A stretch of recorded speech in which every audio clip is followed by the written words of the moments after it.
Hi, I'm Chris McKinnon. Welcome to the ARC of Massachusetts Building Brighter Futures Gala. I'm so happy to be with you today. As a lifelong advocate for people with intellectual and developmental disabilities, I know firsthand the important work that the ARC provides in Massachusetts. The ARC, agencies that provide services, caregivers, and of course families, are making a difference every day in the lives of people with IDD.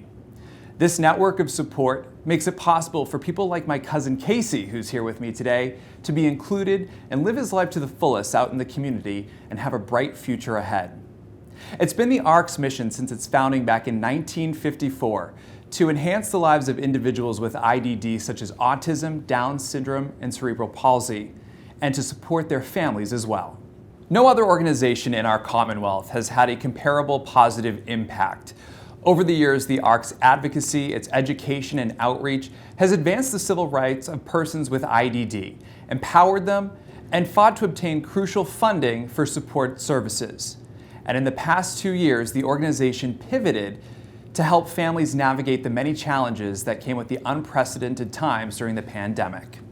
We have a great program for you in store today, including a moving short film as well as a panel discussion. But before we get to that, I'd first like to introduce the ARC's Executive Director, Leo Sarkissian.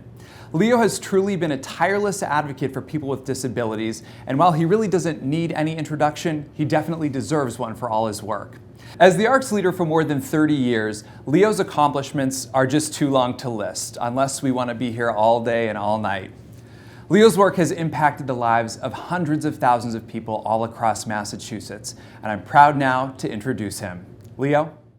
Thank you, Chris. Great to see you again, and I want to join you in welcoming everyone to the Building Brighter Futures Gala for the ARC of Massachusetts. And what a heck of a 2 years it's been for individuals with intellectual and developmental disabilities, and obviously people with disabilities in general, and their families, their caregivers, and the workforce.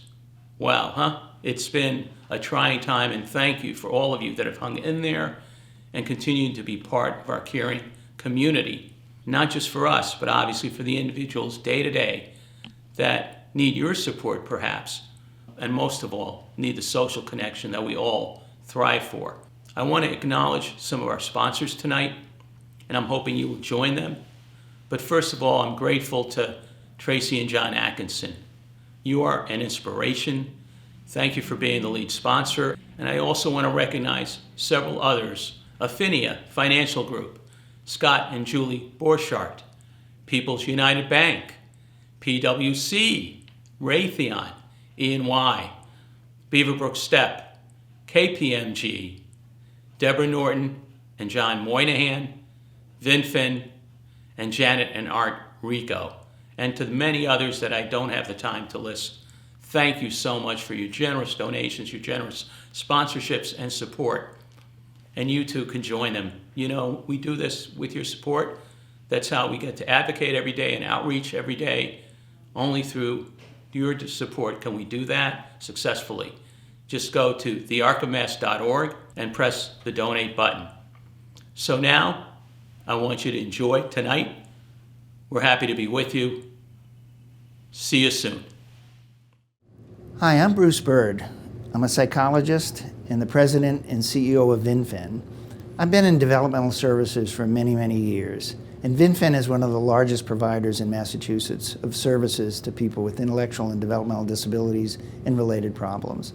We're proud to be a sponsor and contributor to the ARC of Massachusetts because we believe in Leo Sarkissian and all of the volunteers and members of the ARC family. You do a tremendous job of advocacy, and we appreciate it, and we encourage everyone to get involved in sponsoring and contributing to the ARC. Thank you, Leo. Last time we were together, there was over 400 people in the State House, March 4th. And actually, I'm going to introduce later, Secretary Marylou Sudders had to stand us up because that morning she was meeting with, I always do that, I apologize.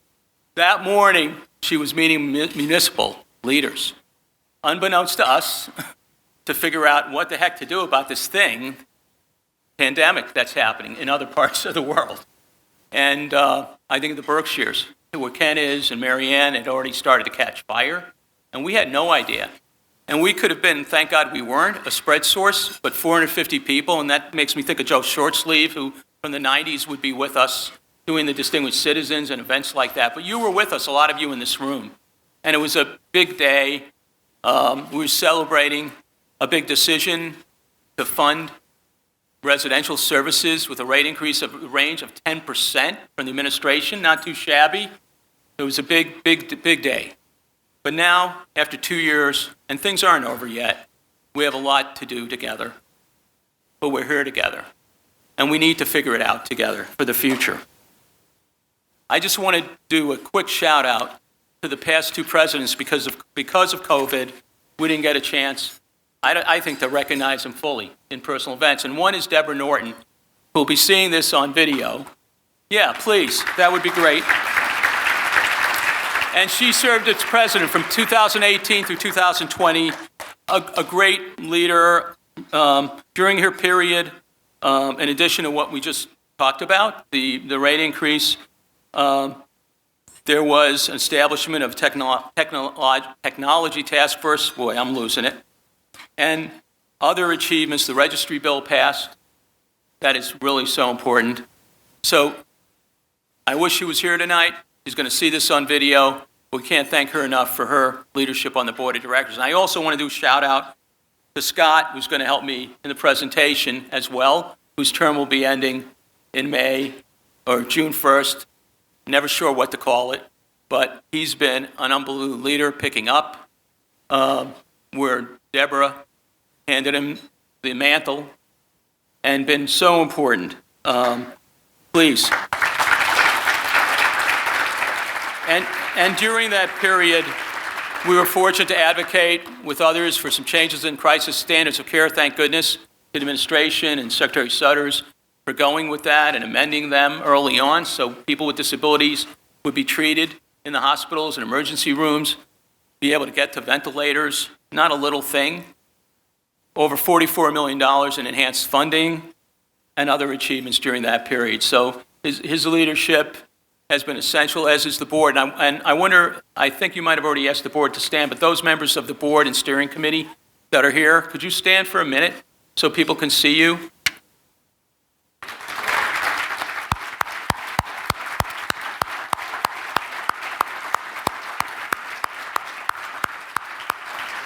So I just want to express the deepest gratitude to Deborah and Scott for their leadership. He's not finished yet, but for foresight and commitment to our constituency. And Scott, could you come up with me to help with this presentation? I'm not sure if it was in your script. I'd like to ask Secretary Sudders, Marylou, to come up. And I'm not going to, I told her, I'm going to ad lib. That's just how it goes, and I'll be careful. She's still around for a few more months. Come on up, please. There's a few clips here if you want to open this. And as we're opening, I'm going to, so I just want to, so of course she was commander during the crisis, right? Some of you, I don't know who didn't see her on TV being the commander. That meant, it was frustrating for me because that meant other people were minding the fort in human services, and I sure didn't want to bother her during that period. But who else could have been leading health and human services through such a crisis? And we really mean that. But also during a period, we talked about Turning 22 getting established over the last 30, 40 years. It was really 1990 or so, the first millions got given. It was under Governor Baker and Secretary Sudders that they tripled the allocation, the year one allocation, more than tripled, I'm sorry, I don't want to underpause it, to serve the 1,300 people, both with intellectual disabilities and autism that were graduating, okay? And the respite money, first governor since Mike Dukakis for the increased allocation of the size that they did. First one, just think about that. You know what, I'm not, all I can tell you is when she was new, I'd call her like the Renaissance secretary because, she's ran agency, she grew up in our field, or started her growth in our field. But I can tell you, I am going to tell the story. We went through a really tough time. Steve Sidlovich was her government affairs person as she was commissioner of DMH, right? And you could see his face, huge cuts, 99 million, I think in our agency alone. I forget how much it was in DMH, okay? It was horrible, right? Split agencies had recently split. And I saw Steve, right? he used to be Jim Brett's age, so we were close. I would work in their office sometimes because I didn't want to go back to Waltham. And I said, Steve, we're in this together. We're going to get through this, because it was a recession. It was terrible. And Jane Swift was the acting governor. And really, it was unbelievable. And all I know is when Jane Swift signed, Tom Finneran, and was it Birmingham? I can't even remember anymore. Senate President.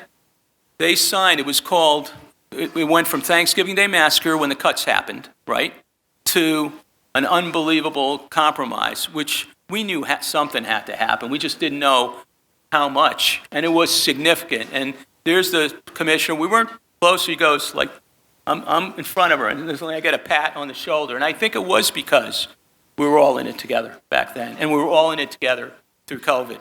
So without further ado, we want to make this presentation to you. Hopefully you'll appreciate it. I do. I thought of we thought of the water, because we talked about, it's heavy, so you might want to put it down. But if you want to say any few words, you're welcome to. So even if on occasion I have not been able to be physically present with you, I want you to know I always tried to carry your concerns, your hopes, your challenges, and your dreams in my heart, and everything I have done for the past 7.5 years as Secretary of Health and Human Services in Massachusetts.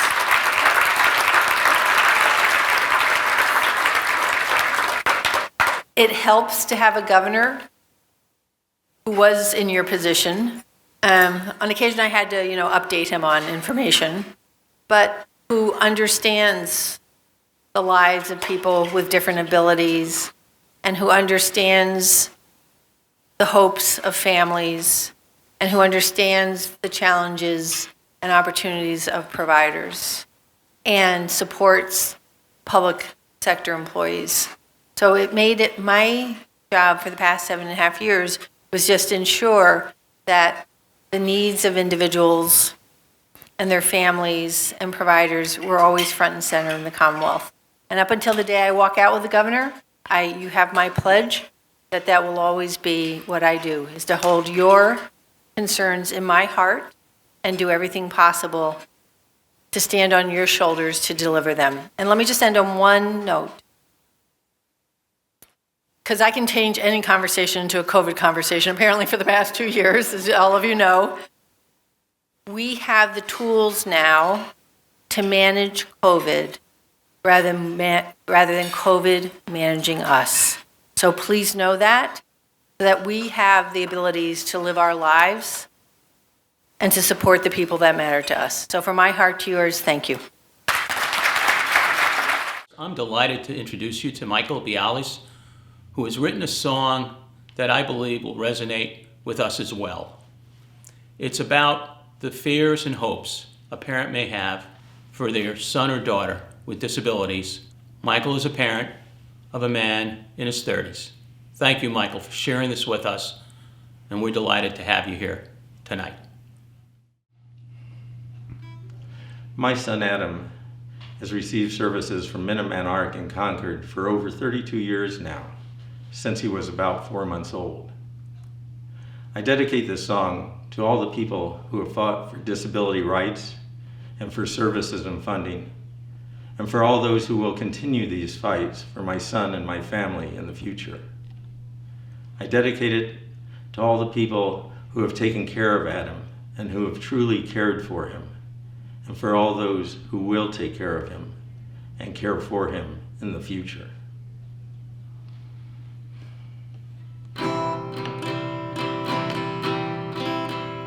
I held my son when he was born.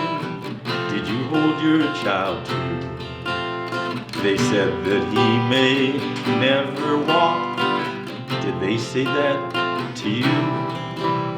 They said that he may never talk. I held him tighter still and promised I would stand by him even through the gates of hell. I held him sometimes wondering when would his seizure end. 100 times I held him when they put a needle in. I held him when he could not sleep. How can I begin to spit out all the days and ways I was there for him? With joys and pain, years come and go, there's always something new. But this time, something's coming, and there's nothing I can do. Each time I pass a looking glass, I'm troubled now to see the graying face of an old man looking back at me. My son will not understand when I'm no longer here. Will he wonder where I've gone and why I don't appear? And when I'm gone, will those who fight to cut his safety net finally win and leave no means for his needs to be met? I stood by him these many years like I promised to, but what will become of him when my days are through?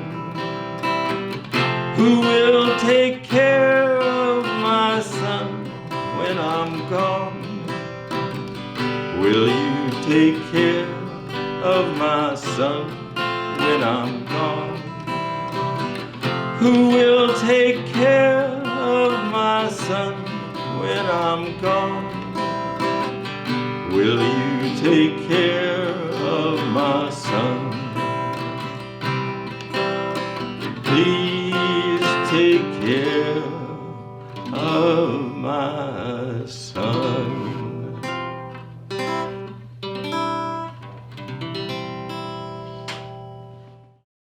Now I want to introduce a young man who has experienced more than most in his 19 years, Jonathan Gardner. Jonathan is a self-advocate who's passionate about using his life experiences to support, encourage, and provide a genuine positive impact to everyone around him.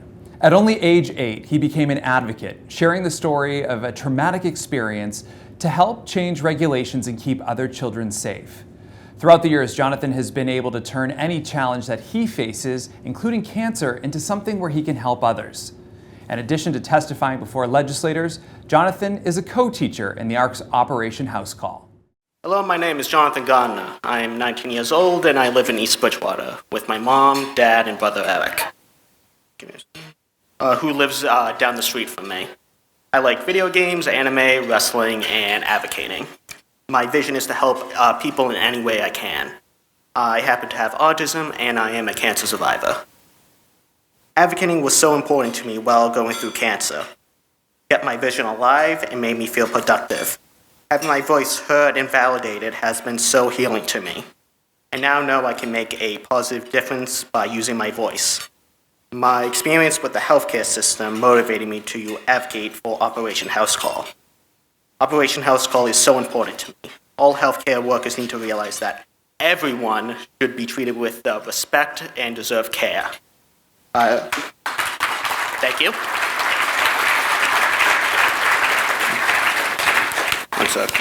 Someone with a disability should have their voice listened to. If my voice was listened to the very first time, then I wouldn't have been diagnosed much earlier than I was. There was just too much focus on the fact that I was autistic over me being a person in pain. My current team of doctors are like family to me. I am very thankful for them saving my life. They tell me that they are thankful to me for teaching them so many life lessons. I'm so grateful to be here tonight and honored to speak. I want to thank my mom, my dad, and brother for always being by my side and always supporting me. That is why they are my support people. I use supportive decision-making, which is an alternative to guardianship. I'm able to make my own choices of how I do things and who supports me while I make my choices. My family and I belong to the Greater ARC of Brockton. The ARC has been such a support system for me, mostly because my mom has gained so much support and knowledge from the ARC through their family support services, which helped to strengthen our entire family unit, from charting the life goals, family leadership courses, agency with choice workshops, employment services, and social security income. Just to name a few that will get me ready for when I turn 22. I've chosen my mom to guide me through all of this. My skills trainer, Adam, is even here tonight. Sorry about screwing up your name there. There he is. He's a true friend to me. Give me a second. I would really like to take this chance to thank the ARC for all you do for us, and the many others to make a smooth transition into adulthood. Thank you all. In a moment, we'll be seeing a short film in which 8 young adults with intellectual disabilities interview their parents about what it was like when they were children, specifically their parents' experiences within the medical and educational systems. This remarkable film speaks for itself, so without further ado, here's What Was It Like? You were very tiny, you were beautiful, you were like a little porcelain china doll. You were a beautiful baby. That's what you were. Cute little girl. Yes. Perfect in every respect. You were the size. Very tiny little boy. You were such a pretty baby. You were really chubby and you had these beautiful little lips. 10 perfect little fingers and toes. 1,375 grams. You were very frail and they had to put you on a breathing machine to assist your breathing. Well, to be quite blunt, you were actually blue, which I knew wasn't right, being our third born. I had to have an emergency cesarean section. When you were born, you had the cord around your neck, which was quite a frightening experience. And when did you find out that I had a disability? About our disability. About your disability? Okay. How did any of you find out I had a disability? Within the first 36 hours of you being in the neonatal intensive care, there was a problem with your endotracheal tube that was helping you breathe. They found an abnormality on the ultrasound of your brain. At that point, they told us that they were worried that some damage had been done. So the delivering doctor then said, I think your baby has Down syndrome and you have 3 options. You can institutionalize him, you can adopt him out, or you can take him home. And I remembered thinking, how is it that somebody can categorize a life like that? When I went to see the consultant just to talk about how you were doing and your development, etc., I was ushered into a room. The consultant didn't even ask me my name. There was a few students in the room. I think the only thing he asked me was it okay for the other students to be there? And I said, yes, that's fine. We just continued to talk to the students and say, here we have a mum and baby, look at the features. And he just continued to have that conversation. I sat there. I felt very invisible, but the consultant or professor, I think at the time, just continued talking to us as if we were like sort of specimens. She sort of didn't even look at me. She was kind of busy at her desk writing and sort of said, oh, have you heard of cerebral palsy? And I said, yeah, I have heard of it. And she said, I think that's what Ricky's got, and just sort of carried on writing and then just sort of said, oh, well, here's the bill kind of thing.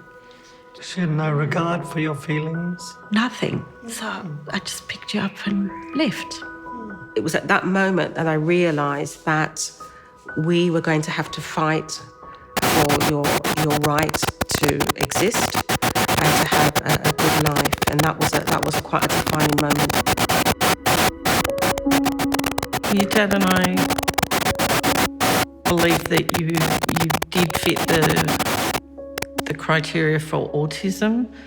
When the OT went to blow bubbles, you actually followed the bubbles all around the room, which in their view, when we all came together, they said you didn't fit the criteria for autism because you actually followed those bubbles around the room. And I had to explain to them that your dad and your brothers and I had taught you how to blow bubbles, so it was a learnt behaviour from when you were really young, from about 1. I felt frustrated, like no one's listening to us. She didn't get into an early intervention until literally 3 months before school, where you could have been in there way before to get a lot more help with your speech and OT. We wanted the best for you and felt let down. The episode when you had your operations on your legs so you could walk, we'd been seeing a surgeon who specialised in that area, flying interstate to see him, and we've been visiting him for many years. The doctor felt that you were not capable of carrying out the difficult post-operative physiotherapy. Based on his brief assumptions about you, he'd made the judgment that you were not able to do it, and then he refused to operate. It then required us to do all we could to convince him to operate on you, and then he set us a whole series of tasks that would have been absolutely impossible for anyone.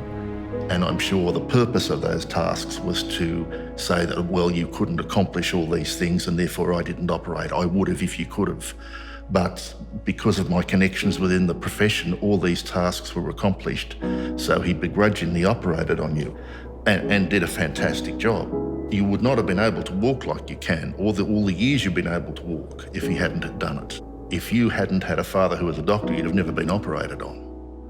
And that's wrong. The schooling was difficult. We had to change so many schools because they didn't know how to help you in the class situation. The doctors didn't take real responsibility, and they just left it to us to arrange other health professionals to manage you.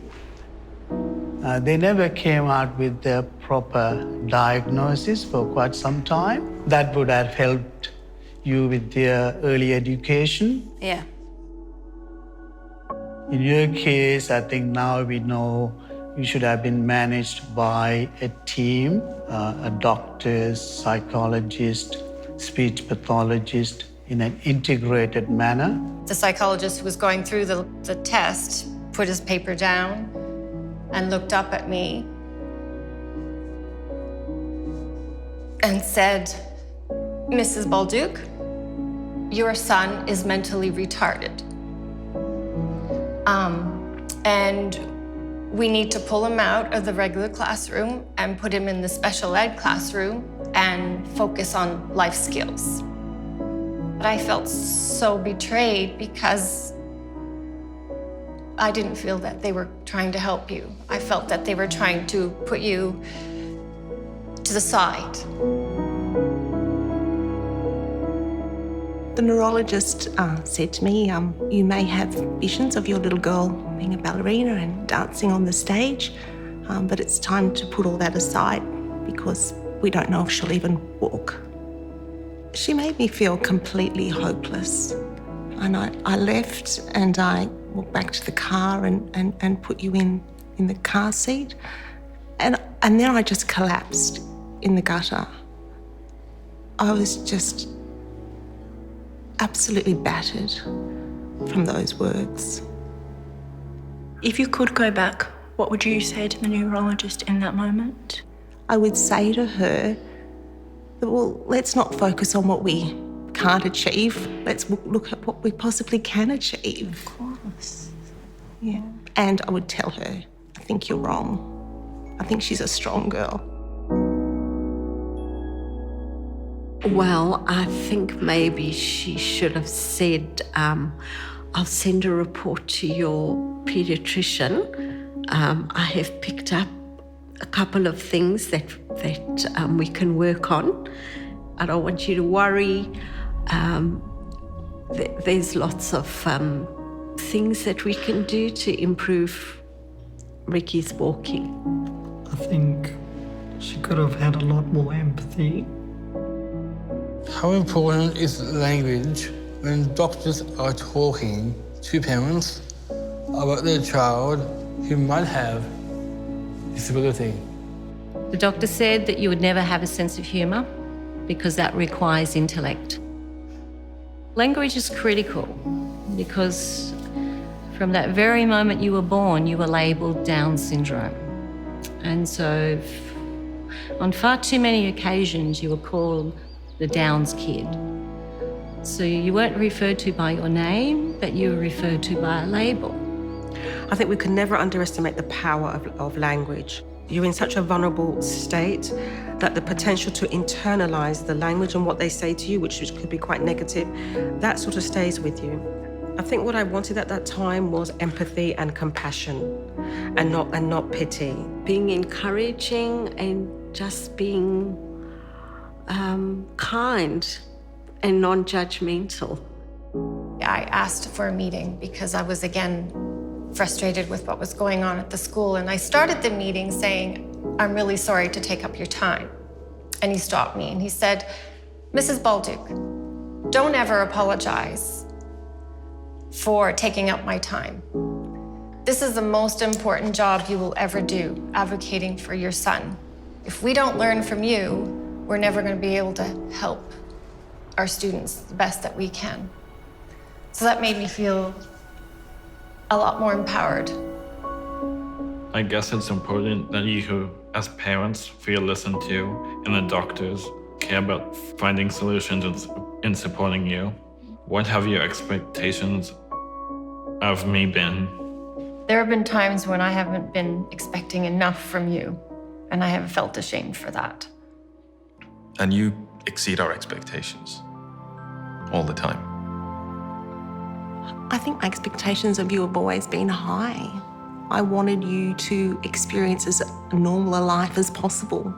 From that moment you were born, your dad and I made a pact on that day in the hospital that we would do everything we could to ensure that you would live an ordinary life, doing ordinary things with ordinary people. And that meant going to a regular preschool and primary school and high school and getting a job and moving into your own home and getting married. And you ticked all of those boxes except for the married bit. The married bit. Yeah. We've got that one left to go. You had to go through all that orthopaedic surgery when you were 8 years of age, which was enormously challenging, and you got through all that and got a very good result through hard work. So you certainly, you don't lack the ability to try, Jack, that's for sure. Despite all like the hurdles and that and everything I've been through, the final question is, are you proud of me? Are you proud of me? Are you proud of me? Wow. This is when the tears come.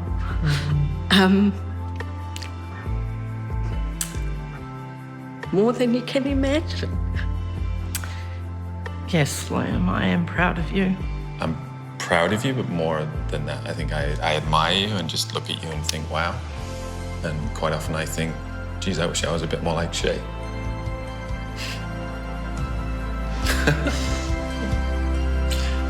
I actually don't think you'll ever know just how proud I am of you, Nate, and how proud our whole family is of you.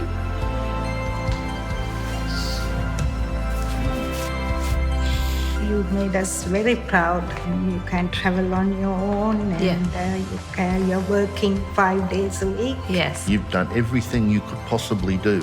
You went through all of the physiotherapy, you know, very heroically. You are so kind and so loving. I feel very, very lucky to be your mum.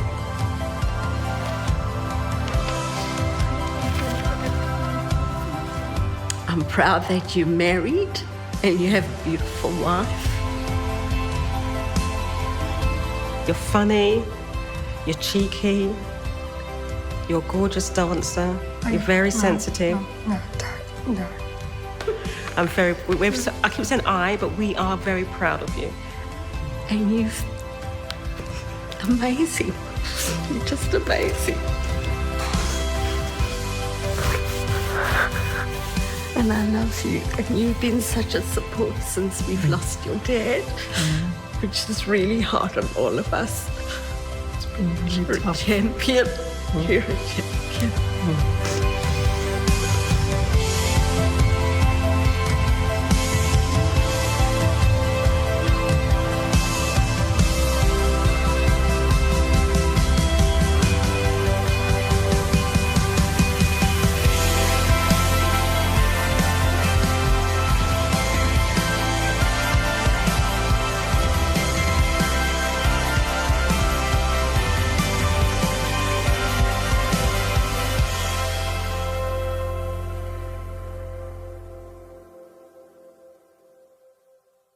Next, we have with us 3 people from the ARC community who are really going to make an impact tonight, sharing their perspectives.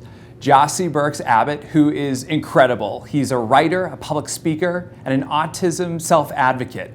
And get this, he recently just published his first book, My Mother's Apprentice, An Autistic's Rite of Passage. We also have Cindy Haddad with us, who's a certified financial planner, author, and sister to Ron, her adult brother who has disabilities.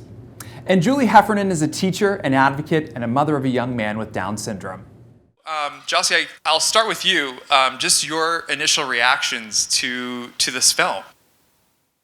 Well, one thing that struck me about the film, particularly in light of this evening's theme of Brighter Futures, is I think this film encapsulates that, because what you kind of have is you have parents who obviously successfully advocate for their children, so well, in fact, that their kids could come back and ask them, what was it like?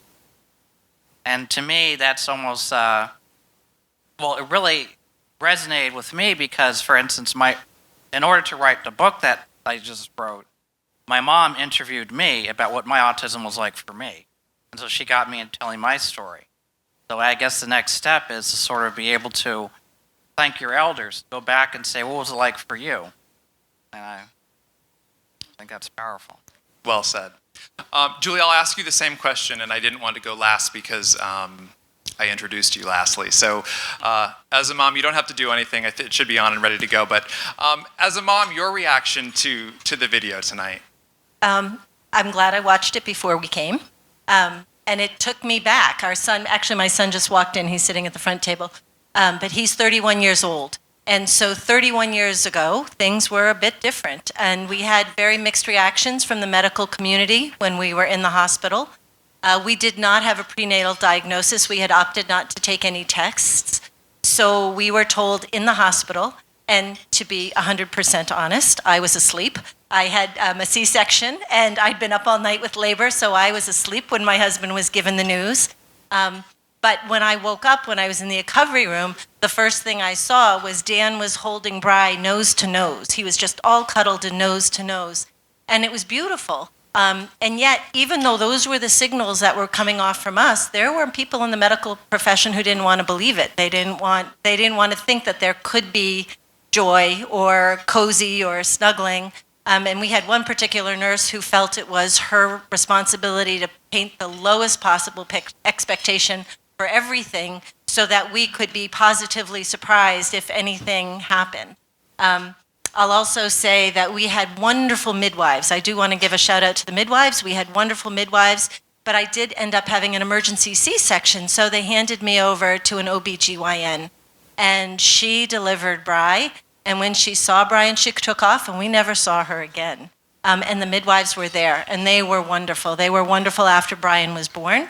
And then the other quick story that I'll say real quickly, and this is a shout out to the positive medical professionals that we saw. But when Brian was just a couple of hours old, they came in and they said, we think he has a hole in his heart. We were looking at x-rays and all the tests, and it seems as though he has a hole in his heart. So we're going to transport him to a children's hospital so we can follow this up. And Dan, poor Dan, his wife, it was our first child. So he, does he stay with his wife who's just had a C-section, or does he go with his infant son, in the ambulance to the children's hospital? And the nurse said, well, you know what, he's going to be back in an hour or so, an hour or two, so just stay here with your wife and we'll have him right back. So they took Bri, and it was December 27th, 1990, and we had a blizzard. So they did not bring him back. He couldn't come back. They weren't traveling. And that night, when we were in our bed, in our hospital room, and all the lights were out, and it was so dim, about midnight, and you can imagine Dan and I were having all kinds of talks and discussions during the day, and wondering where our son was, and wishing we could be with him, and, upset that we weren't at the hospital with him. But at midnight, this silhouette came to our door, and he never came in completely, but he came to our door, and he said, Mr. and Mrs. Heffernan, I'm a doctor at Tufts Floating, and I've been with your son all day long, and I just happen to live near the hospital here, so I thought I'd pop over and tell you that he's okay. And to this day, I don't remember that doctor's name. I love him. He was fabulous before we fell asleep. And to this day, I still remember the name of the OBGYN who took off and wanted nothing else to do with our family after Bri was born. So Cindy, I know sort of your life revolves around planning and support. When you heard over and over during the film the experiences of not having that support system for these families until they really did do the self-advocacy and push to get the resources they needed, how did that make you feel? And then what is your advice to families who haven't gone through this yet, but they're going to be going? There's going to be countless families ahead that are going to be going through the same journey that a lot of our families have gone through. Chris, that's a good point. And good thing Leo had suggested, Cindy, you might want to take a look at this before that night. And I said, oh no, Leo, it took me 3 times to get through it before I didn't fully cry the whole way. But what my initial reaction was how fortunate we are today because of the ARC and the efforts of pioneering parents, my mom being one of them, who's 91 years old, here today with me, and my husband. Hey, Mom.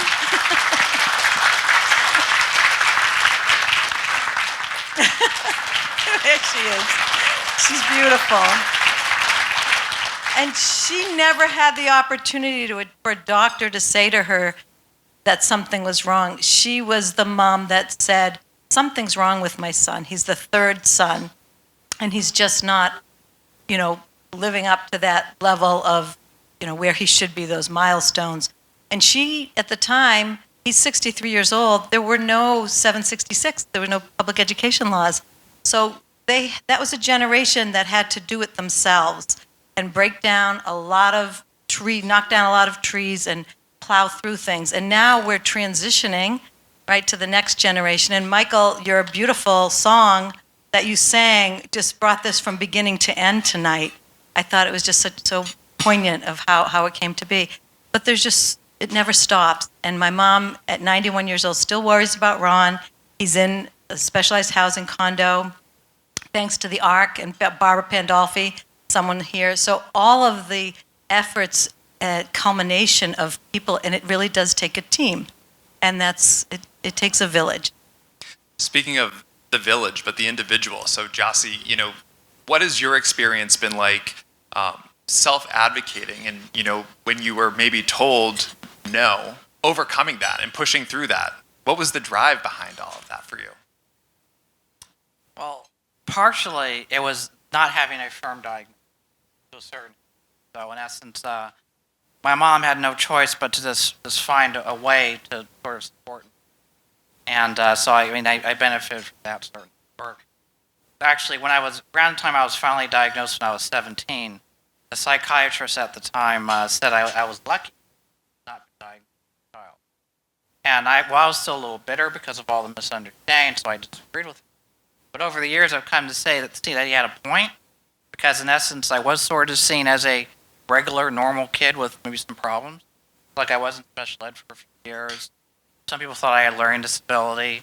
Other people thought I was just lazy or had emotional problems because I was being raised by a single parent or whatever, things like that.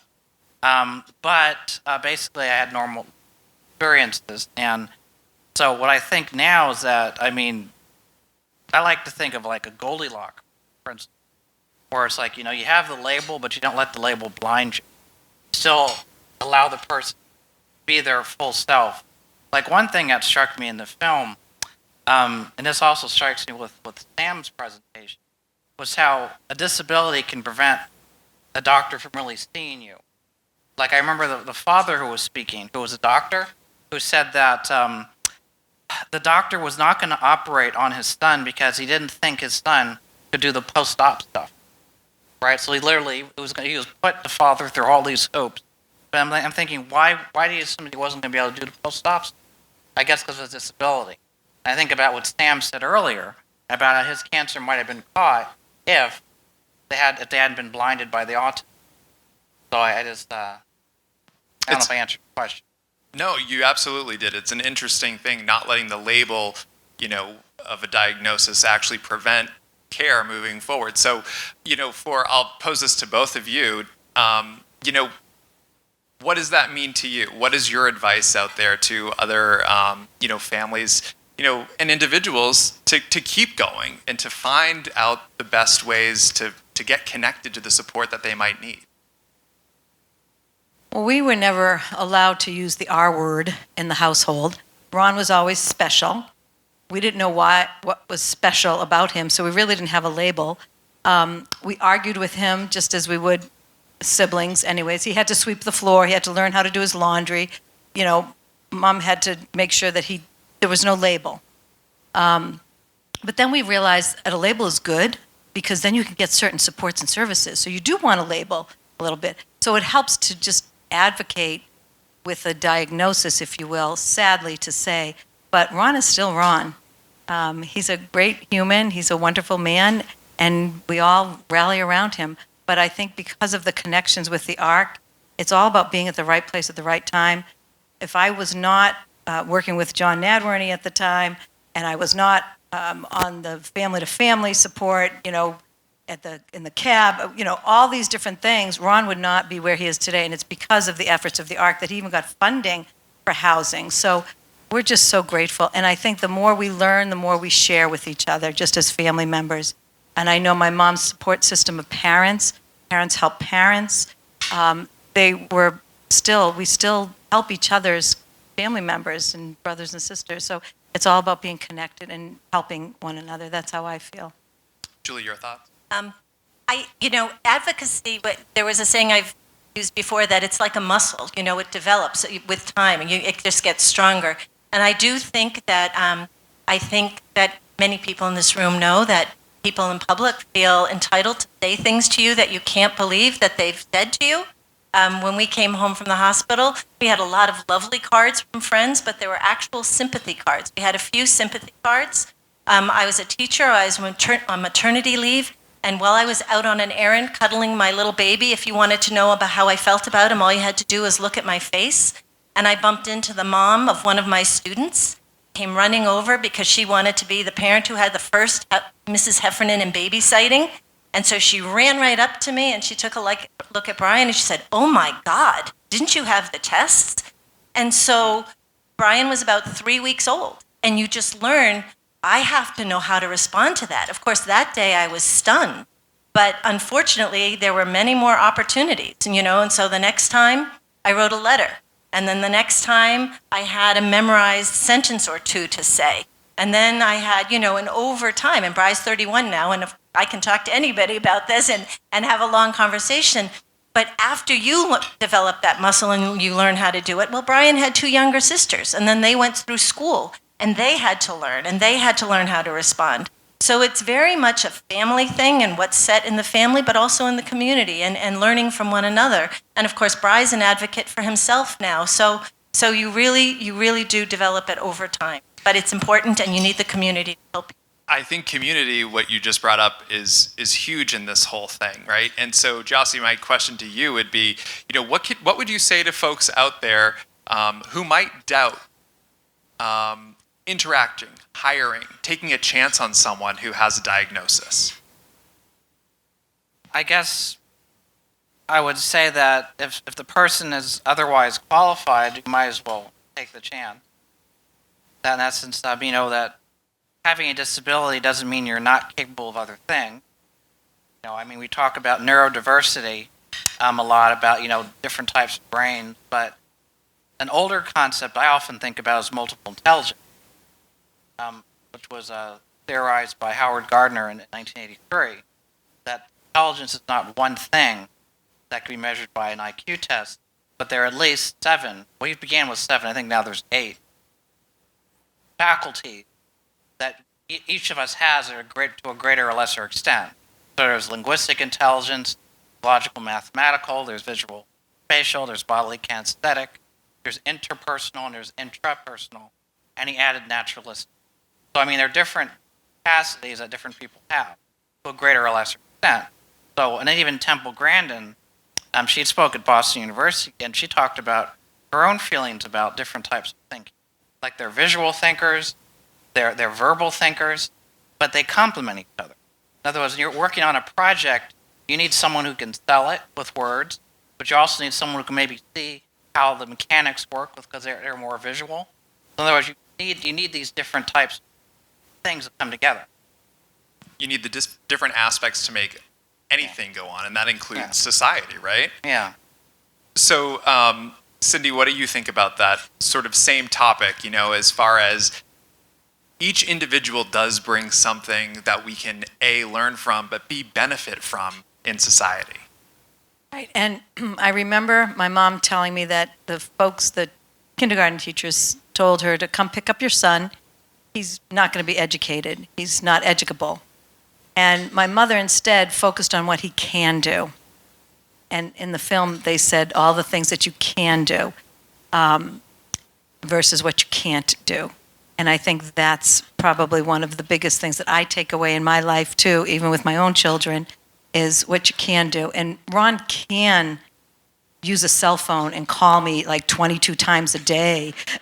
And now he knows how to text me and tell me, can you call me tonight? When are you going to call me? So it's what you can do, not what you can't do. Julie, same question. I would say this, I would answer in the same way. And there was, for those of you who are in the room who are a bit older, your kids are older, you might remember Dr. Crocker, who was the Down syndrome guru at Children's Hospital. And when we used to, when he met with families, he would say when families react in different ways when they have a child with a disability, they have different speeds and processes. He said, but the end result is you get to joy. And I love that saying, you get to joy. And all different times and places in your journey, but you get to joy. I think when you look around the room tonight and you see such a fantastic crowd of self-advocates, of families, of support, all different types of folks who help make the world go around here, and we're all just trying to do what we can to make the world a better place tomorrow, right? And so I guess I want to end on a similar-ish question to the movie, but Julie, are you proud of your son? Very, very proud. Brian, can you stand up? I know I saw you walk in.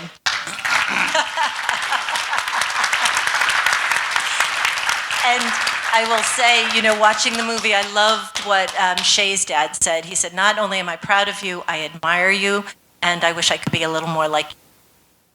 Cindy, proud of your brother? I am so proud to be Ron's sister. I really am. He's a great guy. Can be a pain in the neck sometimes, honestly, Mom, But I'm very proud. But I'm proud to be your daughter because of all the work that you did for Ron, and you make it so easy for me to step into your shoes. I'm proud. I don't know if you want to go sit next to your mom. She looked like she gave you a bad look after that. She's proud. She is, of course she is. We're all proud. And Jossie, are you proud of yourself? I guess, yes. I mean, I feel like I've come a long way. I can do more than I thought I could. I'm stronger than I sometimes realize. I sometimes think of the analogy of the elephant and the pole. And the elephant is, tied to a pole and it's very young, so it can't get away. But then when it gets bigger, it could just walk away, but it doesn't realize it.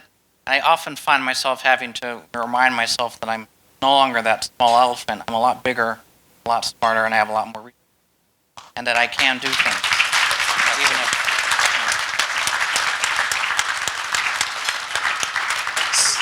I want to thank the three of you for coming up and sharing some personal stories with us tonight. We really appreciate it, and we really appreciate all of you joining us this evening. Thank you, Julie and Cindy, Jossie and Chris, for the insightful discussion. Thanks for being so thoughtful and taking the time to be with us. In closing, I want to just say thank you so much for joining us today. People like you, through your contributions and your continued advocacy, are having a direct impact on the lives of people with IDD. We appreciate all that you do, and we'll see you next time. Thanks.